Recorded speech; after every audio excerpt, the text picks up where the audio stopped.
खुश आमदीद। रोशन ज़िंदगी की अगली बैठक में हम आपका दिल से इस्तकबाल करते हैं। ये सिलसिला हमने सीनियर सिटीजन्स के लिए शुरू किया है। आज हम बात करेंगे न्यूट्रिशन के पहलुओं पर। वो कहते हैं कि जैसा खाओगे वैसे बनोगे। ज़िंदगी का कोई मरहला इतनी खूबसूरती से ये बात साबित नहीं करता जितना कि बुढ़ापे का वक्त। वही खुराक जो हमें किसी वक्त बहुत फ़ायदा देती थी, आज हमें वही नुकसान भी दे सकती है।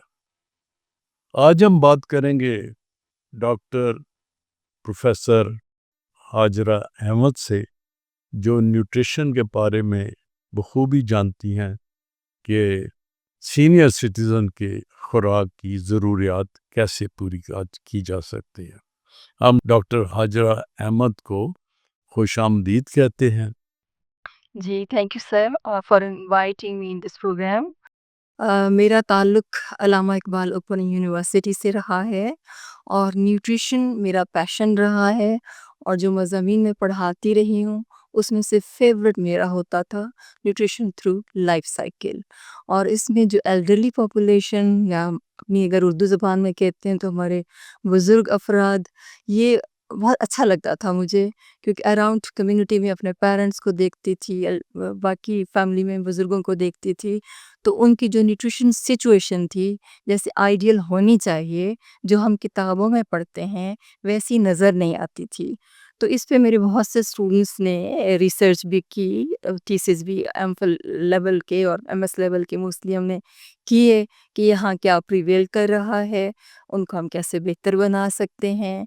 ख़ास तौर पे इस खित्ते में रहने वाले जो हमारे बुज़ुर्ग अफ़राद हैं, उनको हम कैसी ग़िज़ा प्रोवाइड करनी चाहिए और कर सकते हैं।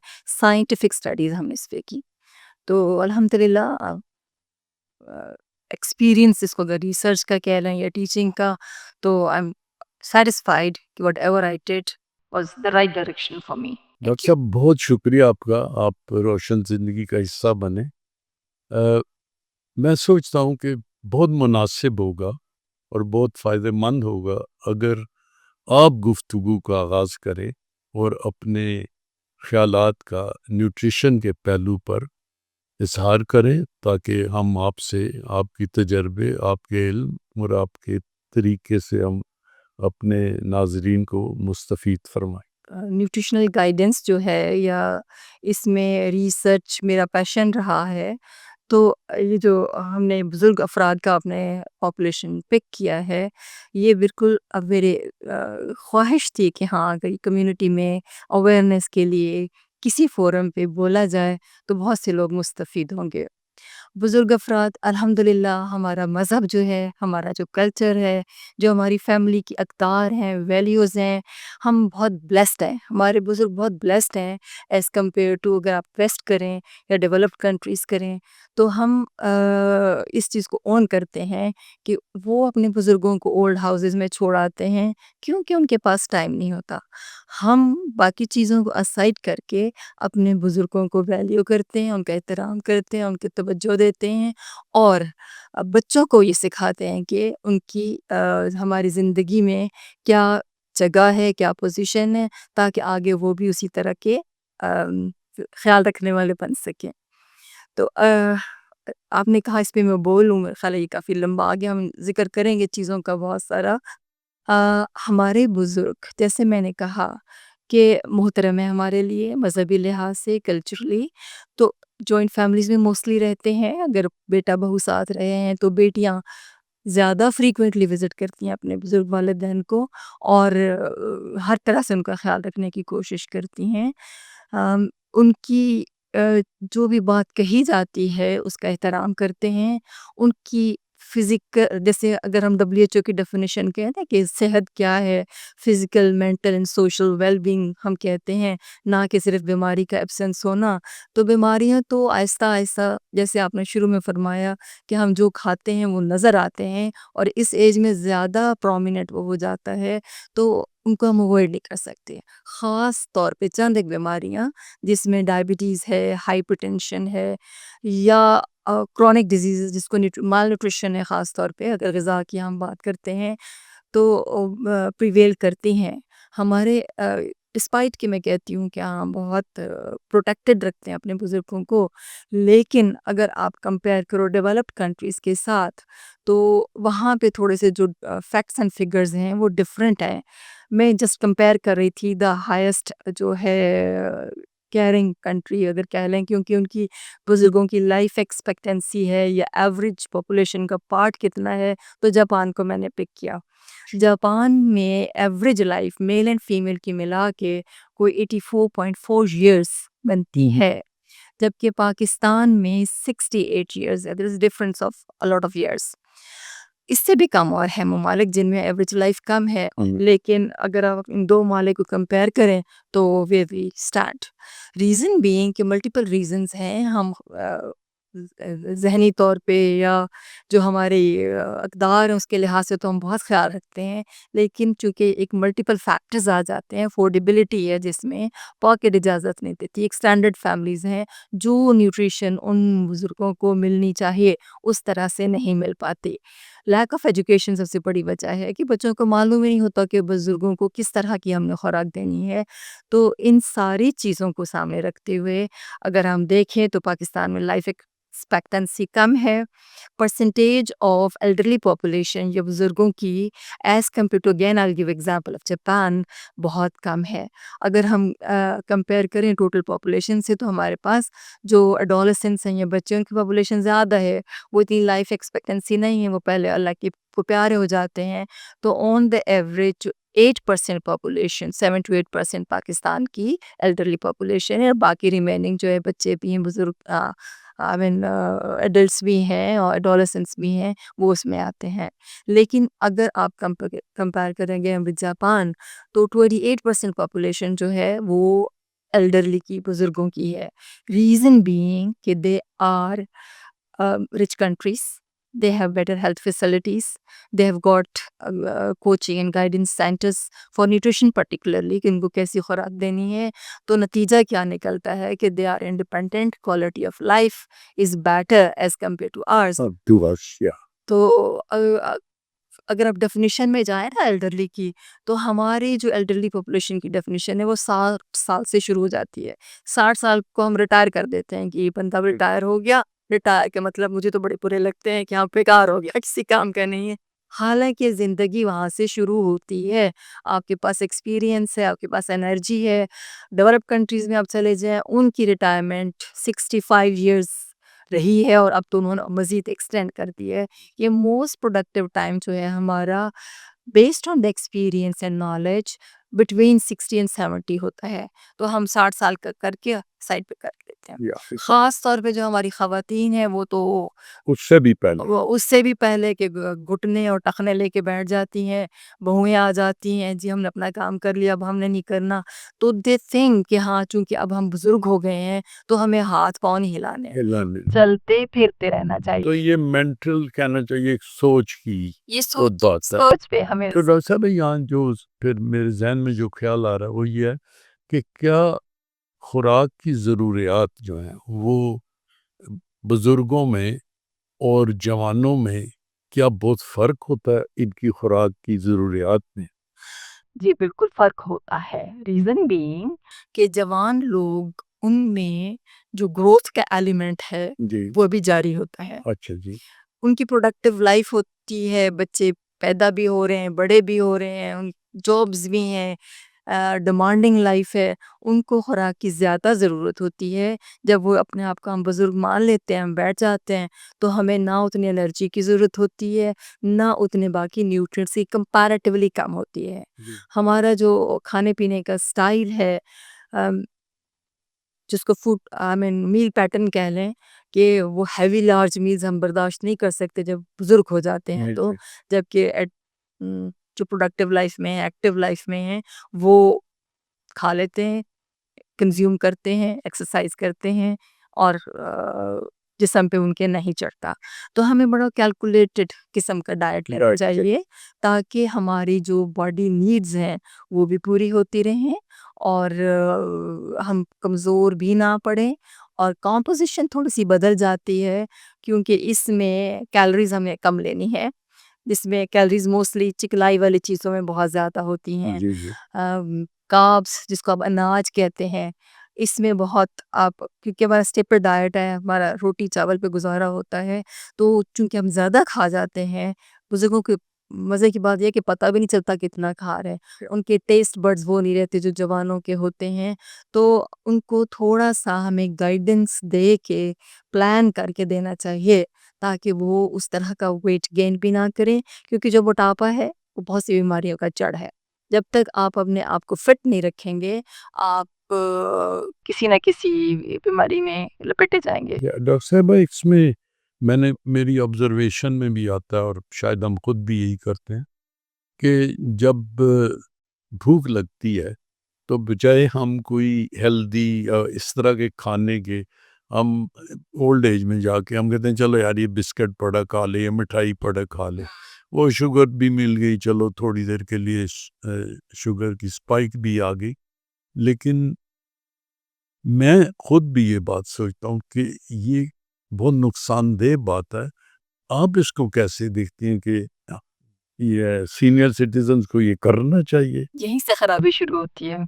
यहीं से मैं कहूँगी क्योंकि आप देखिए कि अब आप कह रहे हैं बिस्किट खा लें, वो वही बिस्किट को रख के आप कोई फ्रेश फ्रूट ले लें, जी, जी। कोई इस तरह का फूड लें जिसमें कैलोरीज़ कम हों। जी। क्योंकि आपको पता है बेकरी प्रोडक्ट्स ख़ास तौर पे जैसे आप अगर जाएँ ना ये कोई भी बेकरी है, तो वहाँ से जो शॉपर्स भर के बच्चे उतर रहे होते हैं mostly they are overweight. Yes. वही वो लेके घर लेके जाते हैं अपने बुज़ुर्गों के को भी खिलाते हैं। जी, बिल्कुल। तो यहाँ एजुकेशन की ज़रूरत है, बेसिक चीज़ें सैटिस्फाइटी, उनका पेट भरना है हमने विथ मुतवाज़न ग़िज़ा और मुतवाज़न ग़िज़ा को अगर मैं एक्सप्लेन करूँ तो एक कॉन्सेप्ट है माय प्लेट का, मेरी प्लेट। जी, जी। मेरे सामने एक मेरी प्लेट पड़ी हुई है, उस प्लेट को मैं हाफ़ में डिवाइड करूँगी।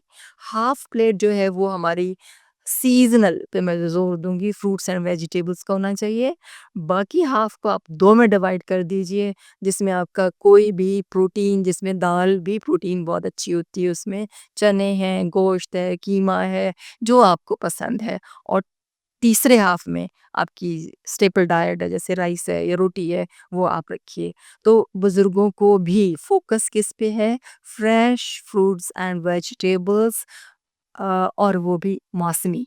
क्योंकि जो गैर मौसमी फल सब्ज़ियाँ होती हैं वो again they are not as natural requirement of the body. हमने जेनेटिकली मॉडिफाइड फूड्स बना लिए हैं, हर मौसम में अवेलेबल हैं। लेकिन वो दौर आप रिकॉल करें जब ये चीज़ें नहीं होती थीं, तो आम का मौसम ख़त्म हो गया, आगे आम नहीं मिलेगा, माल्टे का मौसम ख़त्म हो नहीं नहीं मिलेगा। मिलेगा। अब आपको फ्रोज़न है, आउट ऑफ सीज़न हर चीज़ मिल रही हर है। चीज़ है। तो फ़ोकस मौसमी सब्ज़ियाँ और फलों पर है। बिस्किट मत खाइए, कोई फल खा लीजिए। अच्छा। अगर आप फल डेंचर्स का इश्यू है, नहीं खा सकते हैं, तो मेबी उसकी प्यूरी बना के या शेक बना के अम, आपके अंदर जाना चाहिए। बिल्कुल। तो आई वोंट एनकरेज कि हाँ बिस्किट्स हैं या बेकरी या प्रोडक्ट। मिठाई का। असल में होता क्या है कि थोड़े से लेज़ीपन भी आ जाता है बुज़ुर्गों में। यस।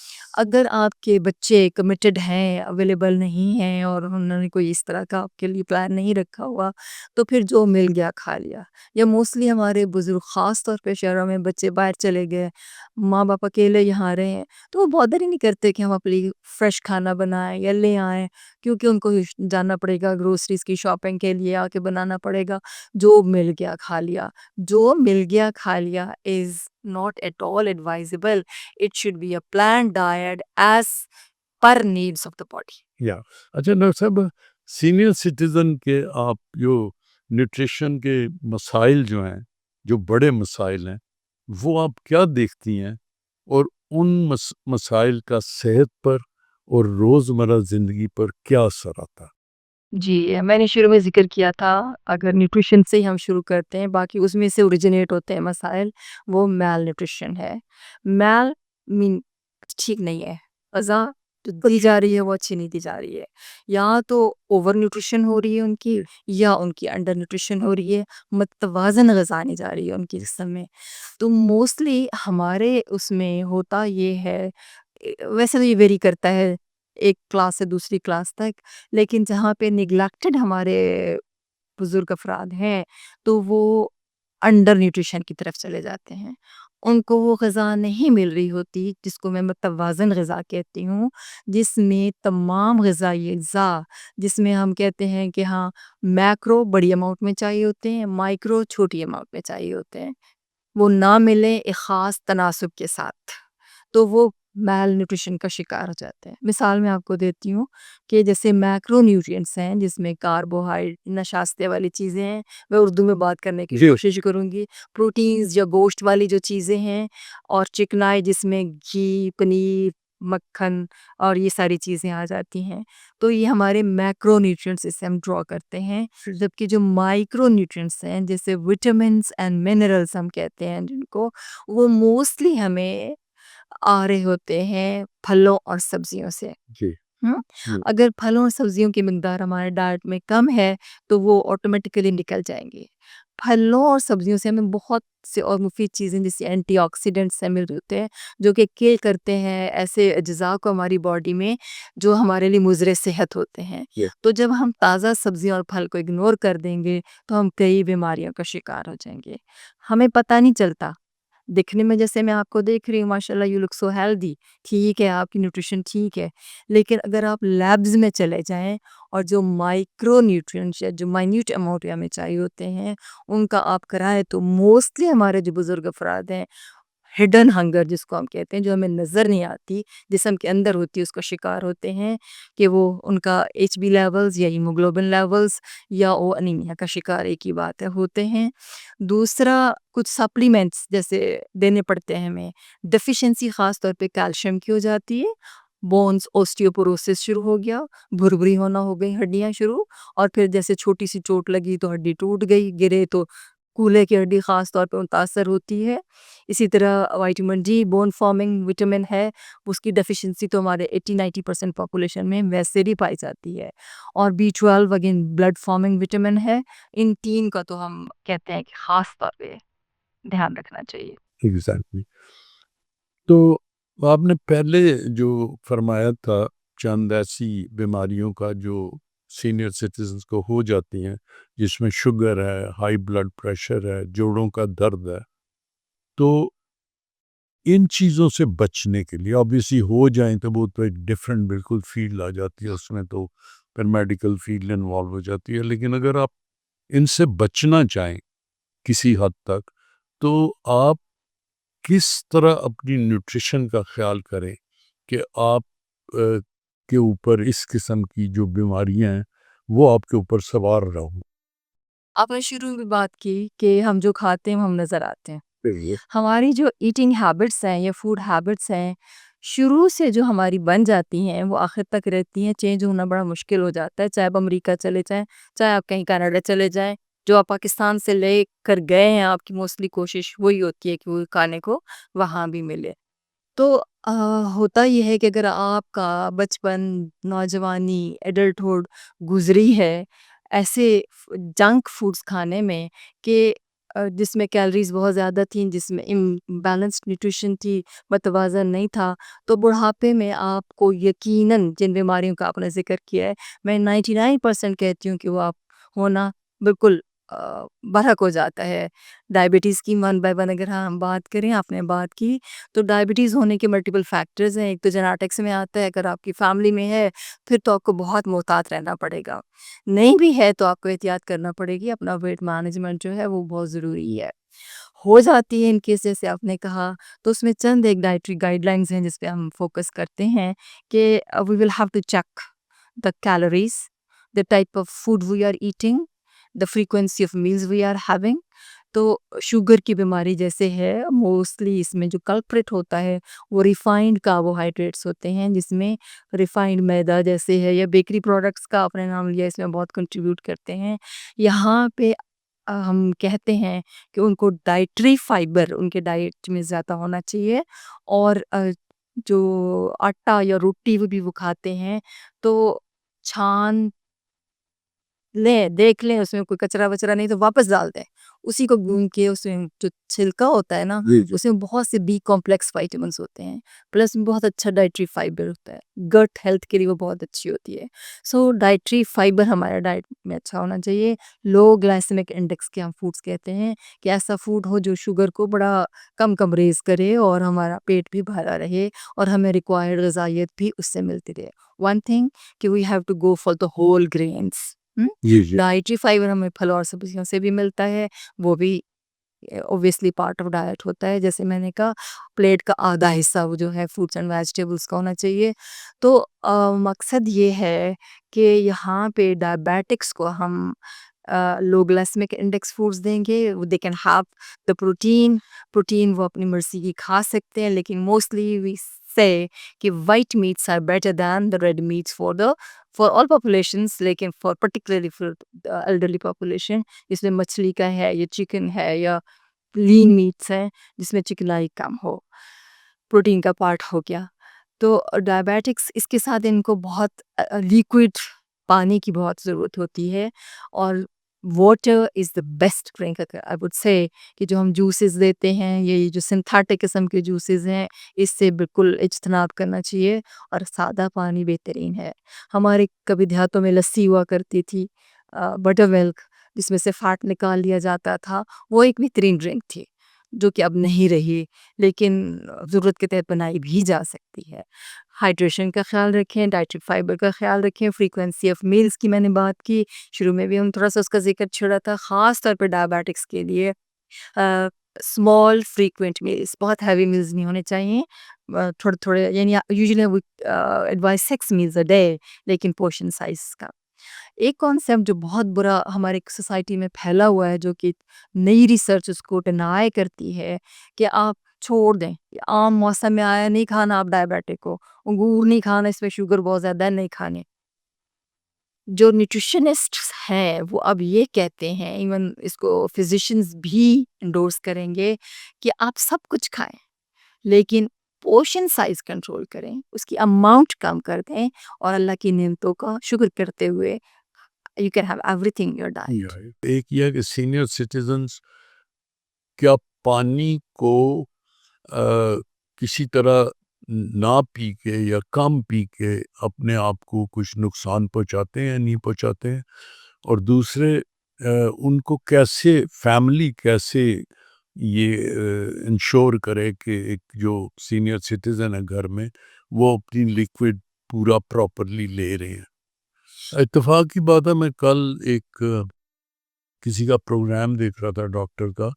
उन्होंने ये कहा था कि जब आप वॉक पे जाए जैसे आज आजकल बड़ा कॉमन है लोग 70s 80s में भी लंबी लंबी वॉक्स करते हैं तो वो ये सजेस्ट कर रहे थे कि पानी ज़रूर साथ रखें अगर आपको ज़रूरत है या नहीं लेकिन साथ साथ आप पानी पीते रहें।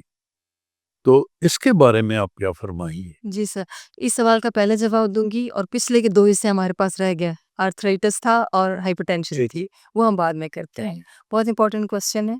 पानी बहुत ज़रूरी है, सबके लिए ज़रूरी है, लेकिन जो बुज़ुर्ग अफ़राद हैं उनके लिए तो बहुत ही ज़रूरी है।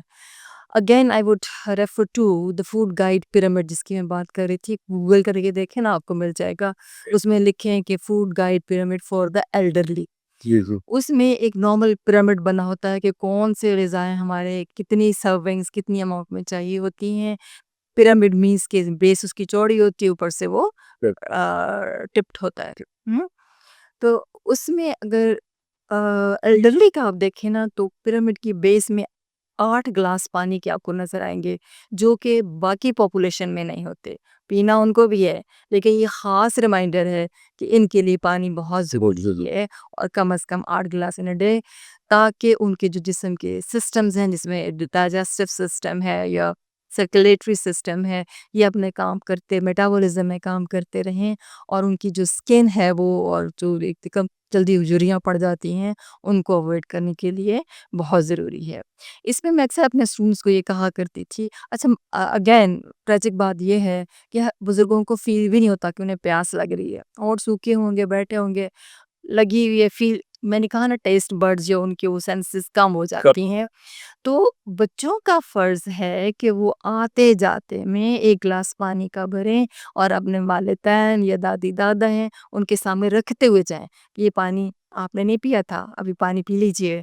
तो उनको तो याद नहीं रहता, बच्चों का फ़र्ज़ है खूबसूरत बात, कि उनको पानी दे जाते में ग्लास पानी का ज़रूर दें, बहुत ज़रूरी बड़ी खूबसूरत बात है। हाइड्रेशन की। हाइड्रेशन उनकी पूरी रहेगी।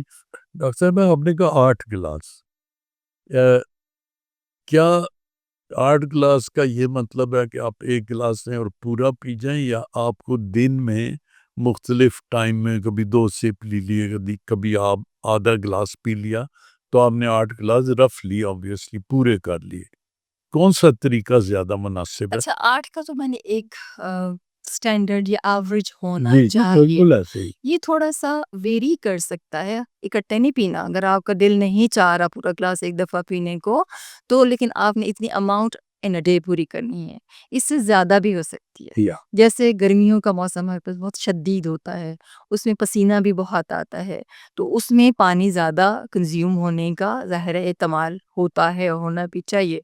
जबकि सर्दियों में इतना पानी की ज़रूरत नहीं होती, लेकिन ये एक मिनिमम रिक्वायरमेंट है, जो थोड़ी बहुत ऊपर-नीचे हो सकती है। अभी आपने कहा था 2 इश्यूज़ रह गए हैं। हाइपरटेंशन की आपने शुरू में बात की थी, मैं डायबिटीज़ पे कुछ ज़्यादा बोल गई।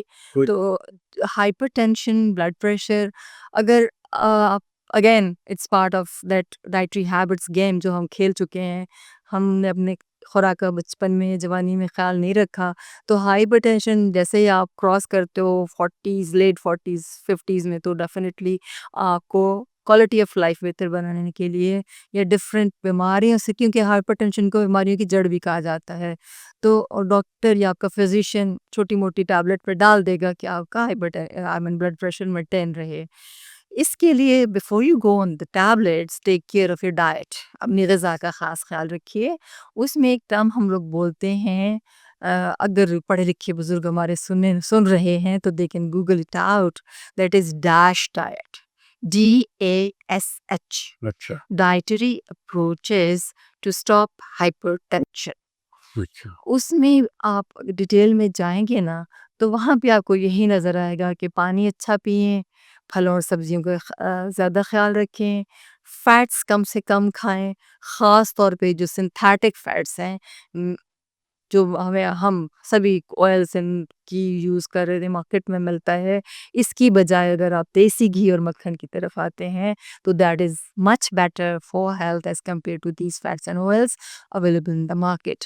शुरू-शुरू में सब कहते थे, "ओह! देसी घी, ये तो नहीं खाना चाहिए।" लेकिन आप देखें ना, वो कुदरती घी है।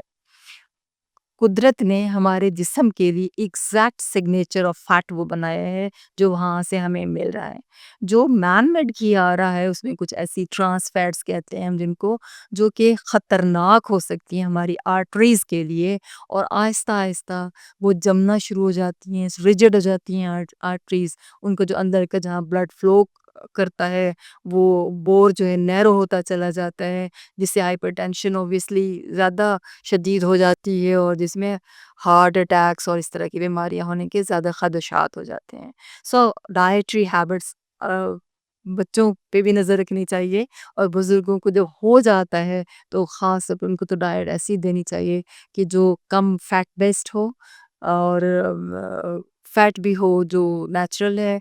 बेस्ट अगेन वो कहते हैं कि ओलिव ऑयल जिसका कुरान शरीफ में भी ज़िक्र है कि अगर आप खाते हैं तो वो आपकी आर्टरीज़ के लिए शरीयानों के लिए बहुत अच्छा है। लेकिन चूँकि महँगा है, अफ़ोर्डेबिलिटी नहीं है, जी, तो उसके जो सब्स्टिट्यूट्स हैं मैं कह रही हूँ कि हाँ, देसी घी भी महँगा है कंपैरेटिवली। जी, ओलिव के साथ जो ये जो कोकोनट ऑयल है इसमें शॉर्ट मीडियम चेन ट्राइग्लिसराइड्स होती हैं, again good for heart health and hypertension. खाना ही है तो अदरवाइज़ स्टीम कुकिंग जो है इज़ बेस्ट और थोड़ा-सा अगर ओलिव ऑयल स्प्रिंकल करके खा लें क्योंकि वो जो हमारे खाने के तरीके हैं ना भूनना और बहुत सा घी और तरी और वो चीज़ें नहीं ऑलिव ऑयल का मकसद ये होता है जब बन जाए खाना स्टीम तो कुक उस वक़्त उसके ऊपर थोड़ा स्प्रिंकल करके आप उसको खा लीजिए उसका कोई नुकसान या नहीं होता। डॉक्टर साहब पहले बात जब आपने की होल ग्रेन की और इस टाइप की, आजकल डबल रोटी जब से आई है, हम सब भी डबल रोटी खाते हैं नाश्ते में, तो लेकिन हम तो हमेशा से पहले ये सुनते थे कि घर की पकी रोटी होल ग्रेन की रोटी, चाहे उसका पराठा कह लें या रोटी कह लें, वो कहते थे डबल रोटी से कहीं ज़्यादा सेहत के लिए बेहतर है। डबल रोटी आप देखें वो अगेन एक प्रोसेस के थ्रू हो के जिसमें उसको फर्मेंट करने के लिए बेकिंग सोडा भी डाला जाता है, यीस्ट भी डाला जाता है, डिपेंडिंग ऑन। जी, जी। और फिर रिफाइंड मैदे की यूजुअली लोग पसंद करते हैं मैदा, अगेन रिफाइंड आटा। तो उसकी निस्बत अगर आप घर का आटा बगैर छाने बनाएंगे तो कहीं बेहतर है उस डबल रोटी। उससे बेहतर। उसके भी चूँकि एक ये इंडस्ट्री है, फूड इंडस्ट्री है, लोगों ने कहा कि जी ये रिफाइंड ब्रेड तो हमें अलाउड नहीं है, हम डायबिटिक हैं, तो डिफरेंट ब्रेड्स के भी टाइटल्स आ गए। ये ब्राउन ब्रेड है और ये ब्राउन ब्रेड है, तो इनमें भी बड़ा फ़र्क है। हम ब्राउन ब्रेड ले आते हैं कंसिडरिंग कि हाँ, ये शायद होल ग्रेन है, उसमें जस्ट ब्राउन कलर होता है। या जब वो ब्राउन कहते हैं ना, उसमें ब्राउन जो आउटर लेयर ये फाइबर या जिसको छान कहते हैं, वो डाला हुआ होता है या ग्रैनुलेटेड होती है, तो that is better for health as compare to that refined atta bread. बेहतर है। आर्थराइटिस अगेन मल्टीपल फैक्टर्स हैं उसके होने में जी, जी। जो हो जाते हैं, लेकिन ग़िज़ा एक वन ऑफ देम है। तो एक हम कहते हैं हेल्थ केयर टीम, जी, जिसमें आपका फिज़िशियन होता है, जिसमें आपका न्यूट्रिशनिस्ट होता है। इनको एक लूप में लेके आप इसका ट्रीटमेंट कर सकते हैं। होता क्या arthritis inflammation itis inflammation arthritis joints का जो है ना उसकी इन्फ्लेमेशन हो जाती है और बड़ा पेनफुल होता है। और ये जवानी में भी हो सकता है, 40s में भी हो जाता है, इससे अर्ली भी हो जाता है, लेकिन लेटर एज में ज़्यादा लोगों को पाया गया है। तो उसके लिए again the previous dietary habits हैं आपकी, ये जेनेटिक्स है आपकी, उसमें बहुत मैटर करती है। लेकिन यहाँ पे अगेन फोकस जो हमने डैश डाइट की थी ना हाइपरटेंशन वाले पेशेंट्स के लिए, उससे बहुत मिलता जुलता डाइट हम इस पे कहते हैं कि एनिमल फूड्स को थोड़ा अवॉइड कीजिए जिसमें रेड मीट्स ख़ास तौर पर है। और अगेन प्लांट फूड्स जो हैं जिसमें फ्रूट्स एंड वेजिटेबल्स हैं, और वो भी प्योर रॉ नॉट जूसेस, जी, जी। वो आपके डाइट का हिस्सा होंगे। तो उसमें आपको एंटी इन्फ्लेमेटरी जो हैं चीज़ें भी मिलेंगी। फिनोलिक कंपाउंड्स हैं उसके अंदर, उसमें मल्टीपल वाटर सॉल्युबल ख़ास तौर पे विटामिन्स हैं। और इसका जो वाटर पार्ट है वो बहुत ज़्यादा है इन फूड्स का। जैसे फॉर एग्जांपल अगर आप सलाद में खीरा खाते हैं तो इसमें 85 टू 90% वाटर होता है, बाकी उसका रफेज है या जिसमें हमें और चीज़ें भी मिल रही होती हैं। तो टेक अवे मैसेज ये है कि focus should be on the plant based foods, animal foods को अवॉइड कीजिए और फिजिकली अपने आप एक्टिव रहिए एक्टिव। ताकि ये जॉइंट्स का जो इश्यू है ये उसको कम किया जा सके। डॉक्टर साहब तो इसमें जो प्रोटीन है उसका जो नॉर्मल डाइट में आर्थराइटिस के हवाले से नहीं, प्रोटीन का कितना अहम रोल है हर हमारे लोगों की सेहत में, और उसको कैसे पूरा किया जाए कि इंसान अपनी प्रोटीन पूरी करे? जी, प्रोटीन जिसको उर्दू में हम लाहमियात भी कहते हैं, जी, जी। और इसके जो बेहतरीन सोर्सेज़ हैं वो आते हैं एनिमल सोर्सेज़, अच्छा। जिसमें गोश्त हर किस्म का, जिसमें दूध, अंडा, ये टॉप ऑफ द लिस्ट हैं। और इसके अलावा जो प्लांट सोर्सेज़ से हैं, हर किस्म की दालें हैं, अम, चने हैं, लोबिया है, इसको हम पुअर मेंस मीट भी कहते हैं। अच्छा। अब होता ये है कि प्रोटीन की इकाई को हम कहते हैं amino acid. Certain number of amino acids जब तक पूरा नहीं होता वो कंप्लीट प्रोटीन नहीं बनती। जो एनिमल है प्रोटीन उसमें वो सारे अमाइनो एसिड्स मौजूद होते हैं, लेकिन जो प्लांट सोर्सेज से आ रहे हैं ना उसमें कहीं ना कोई एक लिमिटिंग अमाइनो एसिड होता है जो कि उस कमी को बरकरार रखता है। उसका हल ये है कि अगर हम कॉम्बिनेशन ऑफ फूड्स खाते हैं, वैरायटी इन द डाइट है, तो हमें ज़रूरी नहीं है कि हम एनिमल सोर्सेज वाली ही प्रोटीन खाएं। हमारी प्रोटीन की ज़रूरियात हमारे प्लांट सोर्सेज से भी पूरी हो जाती हैं। छोटी सी मैं आपको मिसाल देती हूँ कि जैसे गंदम की रोटी है, दाल का सालन है, एक अमाइनो एसिड ऐसा है जो कि गंदम में नहीं है, या दाल में नहीं है तो दूसरी चीज़ में मौजूद है। जब वो कॉम्बिनेशन में हम खाते हैं तो वो मुकम्मल वो प्लांट एनिमल प्रोटीन वाला स्ट्रक्चर उसका बना। और इसका एक और हल ये है कि फूड्स बदल-बदल के खाएँ। मोनोटनी जो है ना, एक जैसी खुराक रोज़ाना को अवॉइड करके तो कभी दाल बना ली, कभी सब्ज़ी बना ली, सुबह दोपहर में कुछ, रात में कुछ। तो आप वेजिटेरियन होते हैं ना लोग, जी। जो हिंदू कम्युनिटी तो हमारी मोस्टली वेजिटेरियन होती है, तो वो प्रोटीन डेफिशिएंट नहीं होते नहीं। क्योंकि they are having variety in their diet और उनकी वो जो कमी है अमाइनो एसिड्स वाली पूरी हो जाती है by having combination of foods. या तो मैसेज ये हुआ हमारे नाज़रीन के लिए कि जो वैरायटी है फूड में, वो बहुत ज़रूरी है। और दूसरा मैसेज मैं ये देखता हूँ कि जो आपकी बॉडी की कंडीशन है, फॉर एग्ज़ाम्पल आर्थराइटिस है या कोई इस तरह का है, तो फिर उसके मुताबिक आप वो कमी किसी और खुराक से पूरी करें। यहाँ थोड़ा-सा मैं ऐड करता हूँ, हमने 3 बीमारियों का ज़िक्र किया, डायबिटीज़ था, हाइपरटेंशन था, आर्थराइटिस था और भी बहुत सारी हैं जो कि न्यूट्रिशन रिलेटेड हैं। जी। तो यहाँ पे ये तो एक जनरल गाइडलाइंस ही जी, हैं। बिल्कुल। अगर हम स्पेसिफिक जाएँ ना तो नया नया जो कॉन्सेप्ट है इसको हम कहते हैं इंडिविजुअलाइज्ड डाइटरी प्लान। जी। यानी इनफरादी हर फ़र्द के लिए अलग-अलग है क्योंकि हर बंदे की जेनेटिक्स डिफरेंट है, हर बंदे की लाइक्स एंड डिसलाइक्स डिफरेंट हैं, हर बंदे की बीमारी की नौइयत डिफरेंट है, तो वो उनको सामने रखते हुए every individual should get separate dietary plan. लेकिन ये एक क्रूड किस्म की जो डाइटरी गाइडलाइंस प्रिंसिपल्स हमने दिए उनके विद इन। विद दिन होना चाहिए। अच्छा, उसमें प्रोटीन के अलावा अगर एक और भी चीज़ मैंने पूछनी थी, वो ये था कि बाज़ बार कैल्शियम की या विटामिन्स की कमी हो जाती है सीनियर सिटीज़न में या बाकियों में भी, तो उनको कैसे पूरा किया जाए, स्पेशली सीनियर सिटीज़न्स के हवाले से? जी, मैंने अगेन रिपीट करूँगी वो फूड गाइड पिरामिड, उस पिरामिड के टॉप पे अगर आप देखें ना एक फ्लैग सा आपको लहराता हुआ नज़र आएगा। जी, जी। उस फ्लैग में लिखा होगा सप्लीमेंट्स और उसमें 3 सप्लीमेंट्स का ज़िक्र है, कैल्शियम, विटामिन डी, ये बोन फॉर्मिंग मिनरल्स हैं जी, जी। और विटामिन बी12 जी। इसकी डेफिशिएंसी हो जाती है, फूड से यूजुअली नहीं मिल पाता जितना रिक्वायरमेंट होती है। तो इस एज में हम कहते हैं कि इन 3 न्यूट्रिएंट्स के सप्लीमेंट्स देना ज़रूरी है। अदरवाइज़ ये है कि बोन हेल्थ इश्यूज़ होना शुरू हो जाएँगे, हड्डियाँ भुरभुरी हो जाती हैं, फ्रैक्चर्स की जो फ्रीक्वेंसी है वो बढ़ जाती है। तो इसको ओवरकम करने के लिए और ये कहाँ से मिलेंगे अगर ग़िज़ा से हमने लेने हैं तो विटामिन डी और जो कैल्शियम का तो रिच सोर्स है हमारा dairy milk and dairy products, जी, जी। जिसमें दूध भी आ गया, दही, लस्सी, खीर खा बनाते हैं, दूध के अंदर बनाते हैं, पनीर है इवन, तो ये हमें वहाँ से बहुत अच्छा मिल जाएगा।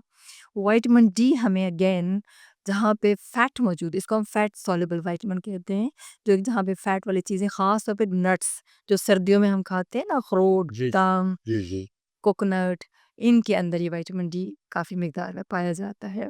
वो अगर नहीं खा रहे हैं, महँगा है, तो इसके फिर सप्लीमेंट्स हमें लेने होंगे। इसी तरह बी12 वाटर सॉल्युबल है और कुछ एनिमल सोर्सेज़ में भी इसकी मिकदार पाई जाती है, लेकिन समहाउ ये डेफिशिएंट हो जाता है हमारे बुज़ुर्गों में, तो इनके अगर डॉक्टर या न्यूट्रिशनिस्ट सप्लीमेंट्स देता है, तो सिर्फ़ इन चीज़ों पे। अगेन इस यहाँ पे मैं रीइन्फोर्स करूँगी कि मतवाज़न ग़िज़ा अगर मिल रही है ना बंदे को, तो इन सप्लीमेंट्स की ज़रूरत नहीं पड़ती है। तो हड्डियों में जैसे आपने कहा कई चीज़ें ताकत पैदा करती हैं न्यूट्रिशन के हवाले से, तो क्या मसल्स में भी कोई ऐसी चीज़ें न्यूट्रिशन में हैं जो मसल्स को स्ट्रॉन्ग करती हैं या मसल्स को ताकत देती हैं? जी, मसल्स बेसिकली जैसे प्रोटीन का हमने ज़िक्र किया, जी, जी। प्रोटीन से बनती हैं। खुराक से तो हमें प्रोटीन मिल गई, हमने वैरायटी ऑफ डाइट भी खा लिया, हमने एनिमल प्रोटीन से भी ले लिया जहाँ हमारी पॉकेट इजाज़त देती है।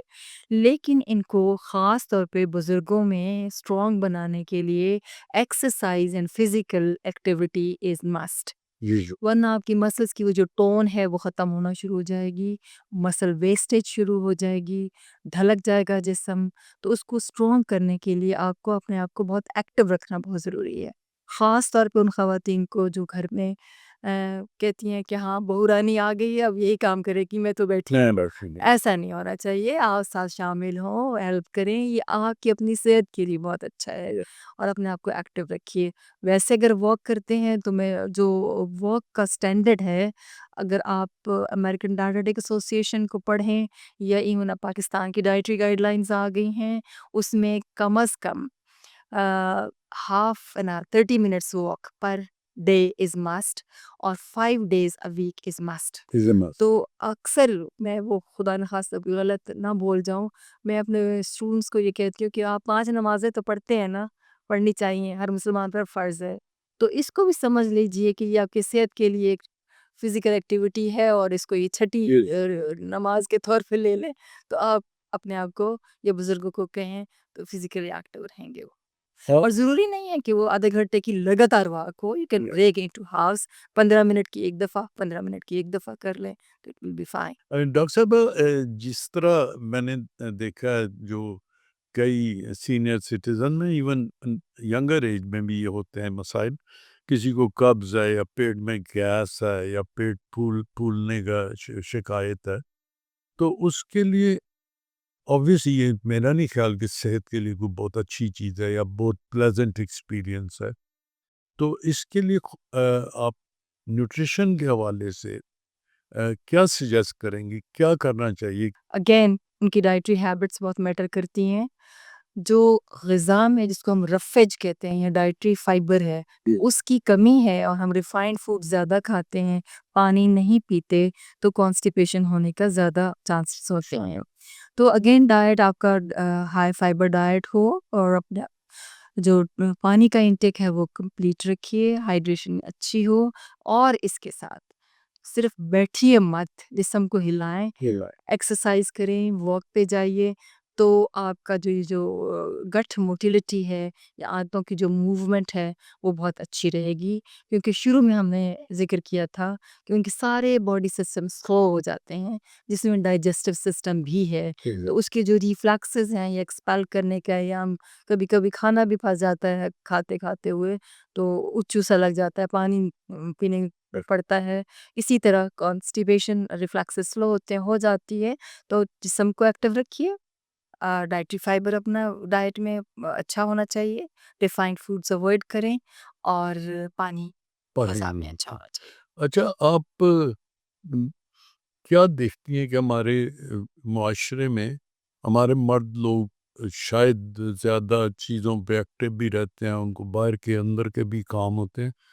आप हमारी ख़वातीन के हवाले से क्या मशवरा देंगी ख़वातीन को कि वो कैसे एक्टिव ज़िंदगी गुजारें?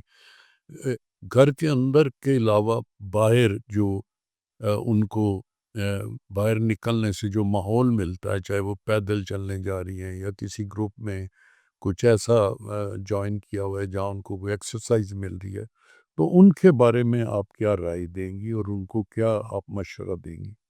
जी, ख़वातीन का जो सबसे वीक पॉइंट है, जैसे आपने ख़वातीन का ख़ास तौर पे ज़िक्र छेड़ा कि वो चाहती हैं कि वो अच्छी लगें, बिल फिज़िकली फ़िट नज़र आएँ, स्किन फ्रेश हो, उनकी बाकी जो है अपनी उम्र से कम नज़र आएँ, तो ये इंसेंटिव्स अगर उनके माइंड में है ना, फिर वो इंस्ट्रक्शंस को भी फ़ॉलो करेंगी। जी। उनको हमें एजुकेट करना होगा कि अगर आप बैठ गए, तो आप बैठ जाएँगे, आपको जॉइंट्स के पेन्स शुरू हो जाएँगे, आप पे मोटापा आ जाएगा, आपका जिस्म बेढंगा हो जाएगा। ये सारी चीज़ें जब उनके सामने रखेंगे और फिर उसका ऑल्टरनेट चीज़ें रखेंगे कि अपने आप को कैसे एक्टिव रखें, तो definitely they will be doing it for the sake of their beauty या आउटलुक उसके लिए। उसमें ये है कि जब वेरी करता है ना कि आप किस उम्र के किस हिस्से में हैं। बस।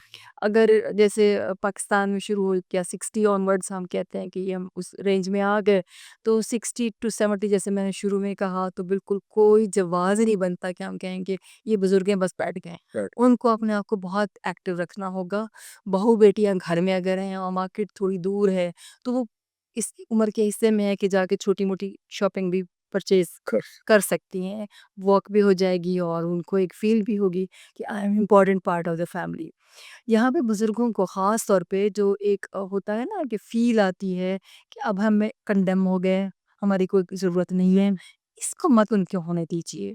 उनको महसूस कराएँ कि आप बहुत इम्पोर्टेंट हिस्सा हैं फैमिली का, आप नहीं होंगे तो ये काम नहीं होंगे। नहीं होंगे। तो इसी तरह ख़वातीन को भी अगर ये डायरेक्शन मिल जाए कि बेकार होने से बेहतर है अपने आप को एक फ़ाल फ़द बनाएँ फैमिली का, कम्युनिटी का।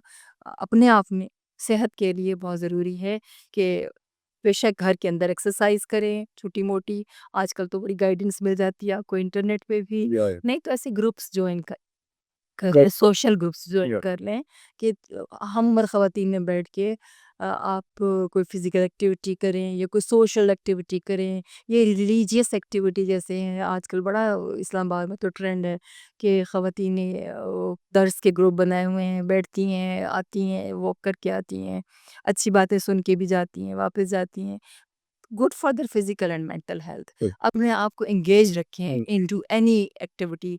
मसरूफियत जो है ना वो एक ज़िंदगी को जारी रहने का नाम है। बड़ी तो खूबसूरत। बेकार हो गए तो हाँ, आप बड़ी खूबसूरत बात है। जब आप बैठ जाते हैं और अपने ही अंदर दफ़न होने शुरू हो जाते हैं, वो तबाही का बायस है। बस वो ख़त्म हो जाती है। डॉक्टर साहब, आखिर में आप कौन-सी ऐसी 5 सुनहरी बातें बताएँगे, जो सुनहरी उम्र में और सीनियर सिटीज़न्स की उम्र में सबसे ज़्यादा आप समझती हैं मुफ़ीद हैं? सबसे पहले तो मैं ये कहूँगी कि बुज़ुर्ग अफ़राद कभी भी ज़हन में ये ना लाएँ कि अब वो बेकार हो गए हैं। वो बल्कि ज़्यादा कारआमद हो गए हैं कि उनके पास तजुर्बा है, उनके पास इल्म है, उन्होंने दुनिया देखी है और वो अ गो कि फिज़िकली उतने एक्टिव नहीं है लेकिन मेंटली दे आर एक्टिव। या they can be mentors to their जो है फैमिली। ख़ास तौर पे बुज़ुर्गों और बच्चों की बड़ी बनती है। शाम को बुज़ुर्गों को चाहिए कि अपने नवासे पोते घर में छोटे हैं सफ़र उनके साथ कोई एक्टिविटी प्लान करें, उनको उस पार्क्स में लेके जाएँ, खुद भी एन्जॉय करें, फिज़िकली एक्टिव रहें, उनके साथ एक्टिव रहें।